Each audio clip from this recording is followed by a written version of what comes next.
નમસ્કાર, હું ચંદુ અર્જુન રૂડા ઉર્ફે ચારણનો ચોરો।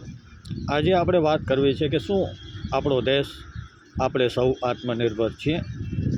આત્મનિર્ભર છીએ તો કેવી રીતે છીએ, અને નથી તો શું કારણે નથી?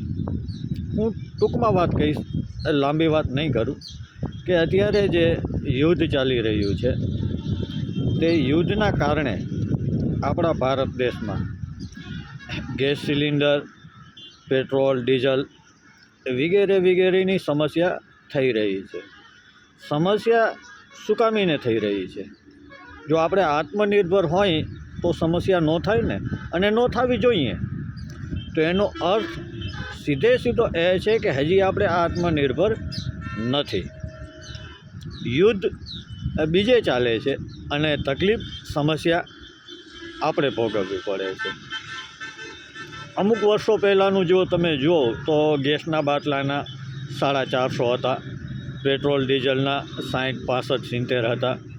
અત્યારે એ જ ગેસનો બાટલો, એ જ પેટ્રોલ ડીઝલ ભાવ કેટલો વધારે થઈ ગયો છે તમને બધાને ખબર છે।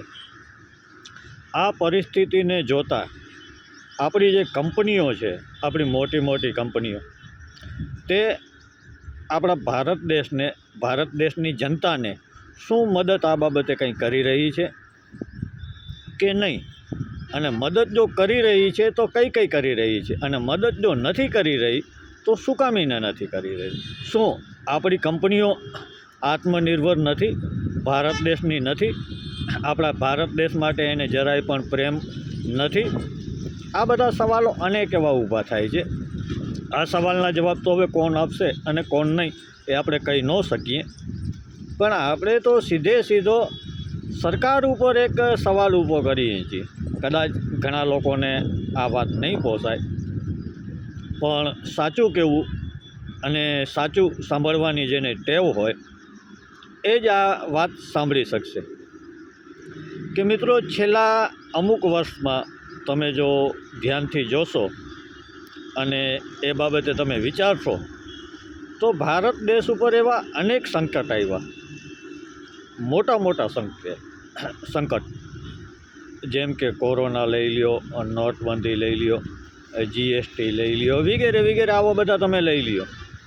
તો આમાં ફાયદો કોને થયો છે? ફાયદો જે મોટા છે, જે ઉદ્યોગપતિઓ છે, જે મોટા ધંધાર્થીઓ છે, જે કરોડપતિને અજબોપતિ છે, એને જ ફાયદો થયો છે।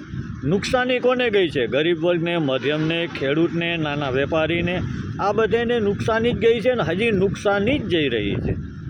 તો આ એક વિચારવા જેવી વાત છે કે આપણી સરકાર તો આમ કહે છે કે ભાઈ એ ગરીબોની સરકાર છે, ગરીબોની સરકાર છે, ગરીબોની સરકાર છે। જ્યારે પણ કોઈ બી વ્યક્તિ આવે, કોઈ બી રાજકીય પક્ષ આવે તો ગરીબોના નામ ઉપર વોટ માગે છે। તો અહીં જો આપણે જોવા જઈએ તો અહીં ગરીબનું કોઈએ વિચાર્યું છે એ તમને સમજાય છે?